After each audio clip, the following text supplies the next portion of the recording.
Well, what a crazy time we live in right now with all the stuff going on. My wife texted me this morning. She said, get over to Target immediately. I just hit the mother lode and found 3 packs of Clorox wipes, so I had to go over there and buy another pack. For the last several years, my wife has single-handedly kept Clorox in business with all the hand wipes we've been buying. So when there's a shortage and run, oh my gosh, the world's ending in our house. But how are you reacting in your PM business to the coronavirus? And I was hesitant to put something out because, quite frankly, there's so much noise, so many opinions on how a PM company should be reacting. And our opinion is no better than any other PM companies. But I will say this, I've heard and talked to a couple PMs whose opinions are quite crazy. So maybe my opinion's better than a few people, but not most. Here's what we're doing as it relates to our owners, our tenants, our office for coronavirus right now. Take it for what it's worth. If you like it, great. If you hate it, don't. Couple things to keep in mind. From a bigger perspective, what is our job? How do we want to get out of the other side of this as it relates to our tenants and owners? Well, number one, we decided, you know what, we want to minimize turnover. Even if a lot of people can't pay next month, I don't want to go out and evict a bunch of people and be left with a bunch of vacant units, which we can't rent anyway. So we need to keep that in mind. Number one, we need to minimize turnover. Number two, we need to be realistic. And by realistic, I mean, even if we could evict people for non-payment of rent, many court municipalities are closed down, sheriff's offices are closed down and or delaying things. So realistically, in a worst case scenario, you can't go out and get rid of a bunch of non-paying tenants. It's just not practical and feasible given the current situations. Number three, we need to do what's right. We need to remember that people are hurting and it's not all about the money. We've got to do the right thing. In the long run, the big perspective and big picture, you're going to look back on how you reacted in the situation and make sure that you did what's right. So we have a couple policies we've just enacted, and these may be interesting or helpful to you. Number one, for the month of April, we are waiving all late fees and all posting fees for any tenant financially impacted by the coronavirus issue. So what that means logistically is rent still due on the 1st. A late fee is still charged on the 3rd. Our 10-day demand notices are still going out on the 4th or the 5th. But at that point in time, if and when a tenant contacts us and says, hey, I can't pay, I've been financially impacted by the coronavirus issue in whatever capacity, we're going to say, okay, no problem. We can waive your late fees for the month of April, waive any posting fees. We have them just sign a little form basically saying that, yes, this is how and why I've been impacted. This is why I can't pay. We will make a payment arrangement with them. We will waive those fees. So that's number one. Now, we're not being proactive with that. We're not shouting it from the rooftops, hey, no late fees in April.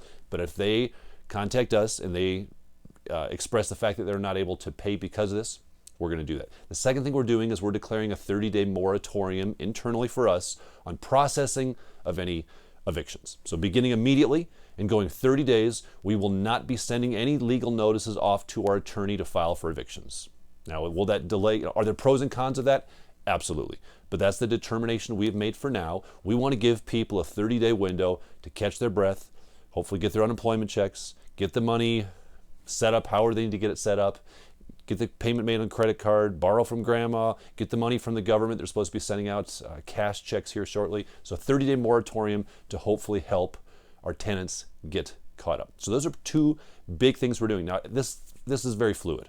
So 30 days from now, we don't know what this is going to look like. Will we have to extend this? Will things be a little bit back to normal? We don't know. But for the next 30 days, we're doing those two things. In addition, internally, obviously we've closed our office down, taking all those precautions. We're working remotely, so we're still in full operation. But as it relates to our team, our employees, everybody's getting a bonus in the month of April. Why? Because this is going to be a hard month. Many of our team members earn money based upon the income we collect. The more management fees we make, the more money they make. The more late fees we make, the more money they make. This month, we're not making anything in late fees. Our leasing fees will be way down. Our management fees will be way down. This will be a financial hit for our company. But I don't want our team members to get scared. This isn't their fault. This isn't what they have caused or created. As a matter of fact, they're going to be working harder this month because of all these things going on.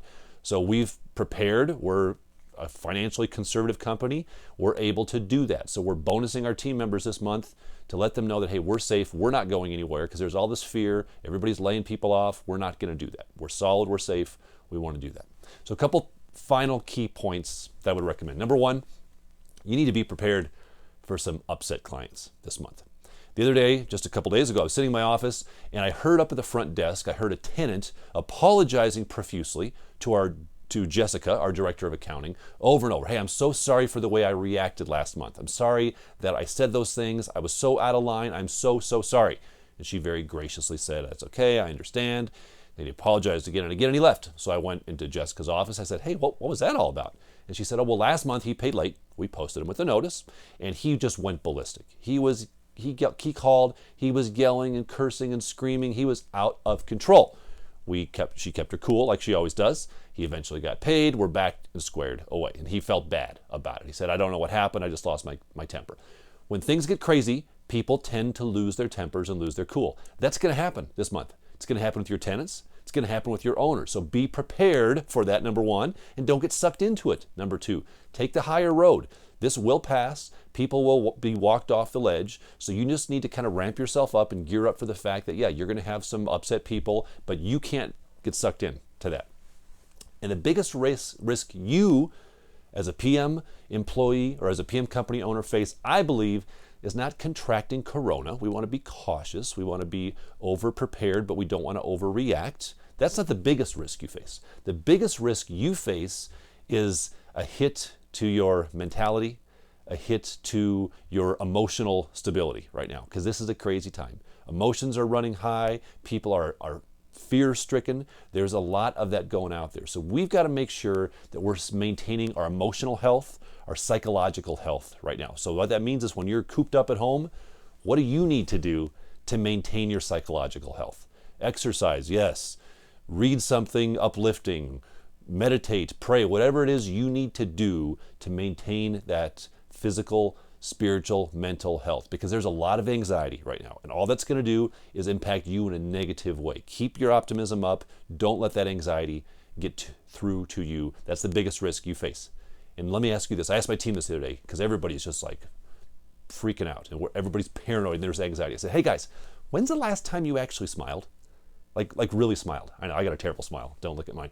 But like, we're in a bad place right now. We'll get out of the end of this. We've got to maintain that sanity. So do something uplifting. Actually smile until it hurts, until it gets down inside you. You just need to do that. The second thing I'm doing, practically speaking, is I'm buying some stock. Buy low, sell high. We've all heard that analogy, buy low, sell high. Well, first you got to buy low. And it's hard to buy when things are low. It doesn't feel right. You're scared. I get that. But personally, I'm buying some stuff right now. This is an opportunity to go in, if you have some funds available, and purchase some stocks, because 6 months from now, or whether it's 3 months, 6 months, 9 months, or a year, who knows when it's going to be, but we will come out of the other side of this, and you want to come out stronger than you came into this thing. That's just some opinions we have. Hopefully it's helpful to you, but we're going to get through this. Be prepared. Make sure you're communicating with your owners, communicating with your tenants, communicating with your team members, and we'll come out of this other thing much stronger than we're going into it.